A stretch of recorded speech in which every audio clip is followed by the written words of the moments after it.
Hello, and welcome to another mini episode of Coaster Kings Radio. I'm Ian O'Donnell. This is part 10 of my 10-part series, Lost Coasters of California. Last week, I discussed Stealth at Paramount's Great America, but I also briefly mentioned Six Flags' ambitious expansion throughout the 90s and early 2000s, during the period known as the Coaster Wars. A growing economy made the expansion of the theme park market seem like a no-brainer. A series of park acquisitions and the acquisition of Six Flags by Premier Parks that was finalized in 1998 expanded the company's portfolio to include multiple parks in the States, European parks, movie-themed parks, and animal parks. At the individual park level, Six Flags unveiled park expansions and additions at a dizzying rate. From the years of 1997 to 2003, Six Flags Magic Mountain received a brand new coaster every year. It's worth noting that with the exception of 1999, each one of these additions was a major, and in many cases record-breaking roller coaster. 97 saw the addition of the record-breaking 400-foot-tall and 100-mile-per-hour Superman The Escape. 1998's Riddler's Revenge remains the largest stand-up coaster in the world. 2000's Goliath opened, well, sort of, as the world's tallest coaster. And 2002's X introduced the world to the fourth dimension coaster. X, of course, was riddled with problems in its construction and was set to open 2001. And it's well known that 2003's addition to Magic Mountain, which was, of course, the famous parking lot coaster B&M floorless looper called Scream, was built because of X's problems. But originally set to open in 2001, Magic Mountain had to figure out what to open instead. So for 2001, Six Flags chose to open another major thrill machine, but they chose Arrow's collaborator turned competitor, Vekoma. In August of 2001, Six Flags and Vekoma unveiled the world's first giant inverted boomerang, Deja Vu. After the sort of mixed reception of the Invertigo model, Vekoma decided that the next step for this product line was to make it even larger. And just a shameless plug, Part 8, if you don't know what the Invertigo model is, Part 8 is all about America's first Vekoma Invertigo, which opened at Paramount's Great America. So go to that episode if you don't know. The boomerang design really had worked well, as we've discussed previously. Vekoma was still selling the original boomerang, and the continued sales of the model showed that it had legs. The giant inverted boomerang promised to push the envelope of this design even further.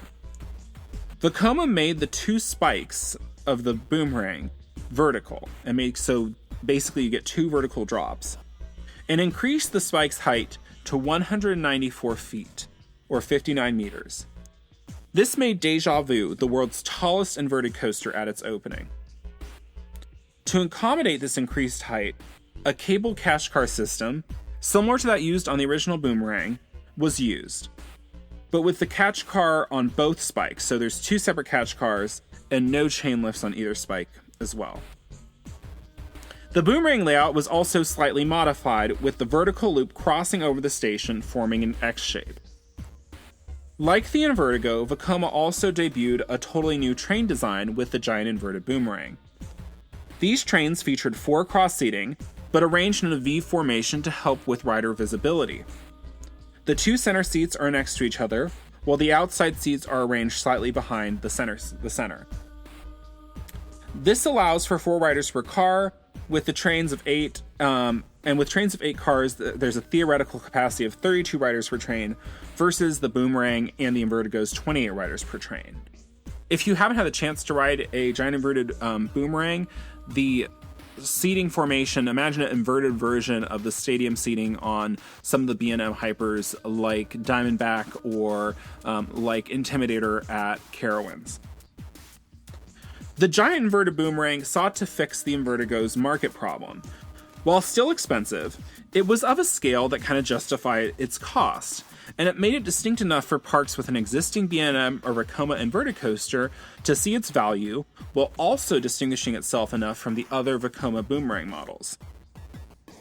Deja Vu debuted at Magic Mountain not only as the tallest, but the fastest at 65.6 miles per hour or 105.6 kilometers per hour inverted coaster in the world, adding another jewel to Magic Mountain's coaster crown. It's worth noting that this is how hot this time period was for coasters. These records would go to Cedar Point less than a year in 2002 when they opened Wicked Twister that was both taller and faster, and remains the tallest and fastest inverted coaster. It proved popular, Déjà Vu, but some issues quickly manifested. During the testing, the coaster was prone to valley between the loop and the Cobra roll, resulting in the need for an evacuation structure being built there. There was also issues with the restraint locking system. Six Flags had ordered 4 giant inverted boomerangs for the 2001 season, and other issues began to manifest at the other installations. Six Flags Over Georgia's Déjà Vu had one of the 2 catch cars derail. Six Flags Great America's Déjà Vu experienced valleying, and during testing they noticed that tall riders could theoretically raise their hands up and touch the ride's track while the train was in motion. That resulted in them modifying the over-the-shoulder harnesses, which kind of explains, if you've seen them, why they're kind of awkward looking.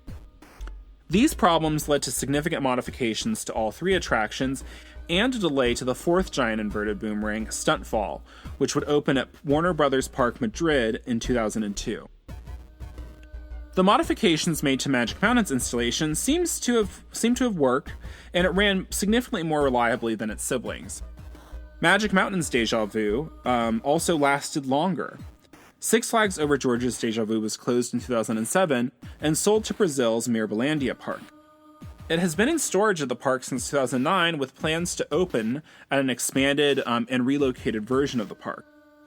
Unfortunately, the expansion and relocation plans have faced numerous hurdles, and the coaster's future does remain uncertain, though on Roller Coaster Database it is set to open in 2021, so we might finally get that relocation from Six Flags Over Georgia.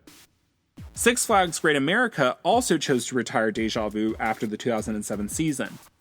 It was brought and relocated to Idaho's Silverwood theme park, where it has operated successfully as Aftershock since 2008. After a little over 10 years at the park, Magic Mountain's Déjà Vu was closed and relocated to Six Flags New England. Sporting the same color scheme, the renamed Goliath opened in 2012 with new 4-cross trains by Premier Rides. These trains have become notorious in the enthusiast community for being uncomfortable and ruining much of the ride's experience. With the Six Flags order of 4 giant inverted boomerangs, it initially seemed about as successful as the Invertigo model that had preceded it. But in a move that surprised enthusiasts, China's Jingjiang Action Park debuted the giant inverted boomerang in 2011, 10 years after Déjà Vu's debut. Another installation followed in 2014 with Quantum Leap at Russia's Sochi Park. So while not the runaway success of the boomerang or the SLC, it seems that the giant inverted boomerang model might have some life left in it. In 2001, when Six Flags Magic Mountain removed Déjà Vu, they briefly passed the number of coasters crown back to Cedar Point. A set of steady additions has resulted in Magic Mountain retaking that crown, but I think it's safe to say we will never again see additions at the pace or the scale of the late 90s and early 2000s. At least not anytime soon. Déjà Vu was just one part of the story, but it really is from an era that has shaped the park that Magic Mountain is today. And part of the story of how Magic Mountain remains the park with the most coasters in the entire world. Though let's be honest, Energylandia in Poland is catching up fast. Thank you all so much for listening to this final installment of Lost Coasters of California. I hope you've enjoyed exploring this small slice of California's coaster history. This episode coordinates with an article that I've written and is being released on thecoasterkings.com. Visit thecoasterkings.com for exclusive park updates, interesting articles, and a full range of coaster and park-related merchandise. For Coaster Kings Radio, I'm Ian O'Donnell. Thank you again so much for joining me for Lost Coasters of California.